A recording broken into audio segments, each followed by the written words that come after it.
კიდევ ერთხელ მოგესალმებით, თქვენ უყურებთ კურიერს 3 საათზე დღის ახალ ამბებს ამ დროისთვის ანნა კინკლაძე გაგაცნობთ. ქუთაისის ახლად გახსნილ მეორე საპყრობილეში პატიმრების გადაყვანის მეორე ეტაპი მიმდინარეობს. მსჯავრდებულები ახალ შენობაში სპეცრაზმის თანხლებით მიყავთ. დაგეგმილია სულ 300 პატიმრის გადაყვანა საპატიმროებში გარეგნულად სიმშვიდეა, თუმცა მსჯავრდებულების ყვირილის ხმა გარეთაც აღწევს შენობასთან ახლოს. პატიმართა ახლობლები იმყოფებიან, ინფორმაცია რა ხდება კონკრეტულად შენობის შიგნით არც მათ აქვთ. ციხის ადმინისტრაციის განცხადებით პატიმრების გადაყვანის პროცესი ნორმალურად მიმდინარეობს და საგანგაშო აქ არაფერია, თუმცა ჩვენმა გადამღებმა ჯგუფმა იმ ხმების დაფიქსირება შეძლო, რაც ციხიდან გამოდიოდა. მსჯავრდებულები შველას ითხოვენ.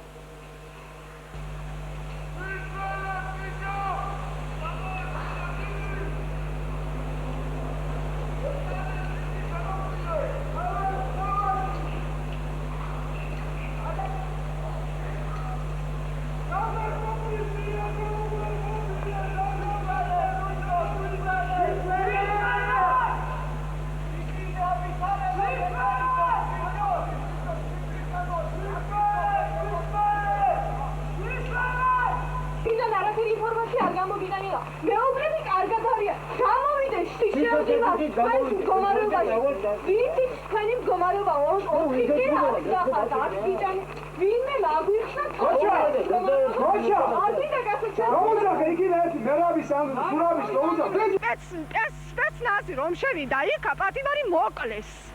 იმდენი უტყენ ხო მოიყვანენ მე პაჟარგამან და წყალი ასხნა მიმგეს რაღაცა ქვია პატიმრებს და მოკვდა ერთი პატიმარი გუშინ წინ აქ.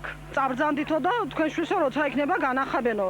რა თუ ამდენი ნახვება, ამდენი გადაყვანა, ამდენი სპეცნაზელები, რა საჭირო არის? ეს თვალეფახოვან ხალხი. ბავშვმა კი არა მე რო შევხედე მე შემეშინა. ისეთი შესახედავები არიან და თვითონ ადგილობრივი პოლიციაც ეყოფა ამ ჩვენ პატიმრებს რომ გადიყვანონ ადგილიდან ადგილ. პატიმრების ცემის ფაქტს დღეს ერთ-ერთი მსჯავრდებულის ადვოკატიც ადასტურებდა. მისივე განცხადებით გაძლიერებული დაცვის გამო მისი დაცვის ქვეშ მყოფის მონახულების არანაირი საშუალება არ არის. ქუთაისის ციხეში მიმდინარე პროცესს ბაჩო ახალაია თავად აკონტროლებს, ის ქუთაისში იმყოფება. ახალაია დეტალურ ინფორმაციას სისტემატურად იუსტიციის ახალ მინისტრსაც აწვდის. პირველ ეტაპზე გადაყვანილი პატიმრები არიან სასტიკებ ნაცები, მათ შორის ერთ-ერთი ჩემი დაცვის ქვეშ მყოფი ალექსანდრე ბიდბუნო.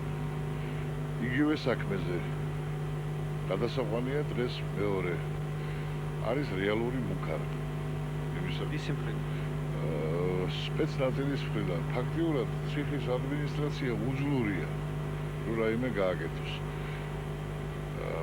ფიზიკურად ვერც დაცვა, ვერც ვერავინ ვერც შეძლებს, რომ ამჟამად იქ შევიდეს. ჩვენი მოთხოვნის მიუხედავად ჩვენ ვერანაირად ვერ შევახციეთ თუნდაც პატიმართან, რომელსაც დარწმუნებული ვარ, სამედიცინო დახმარება ჭირდება და ალბათ სხვა დახმარებაც. გავარკვევით.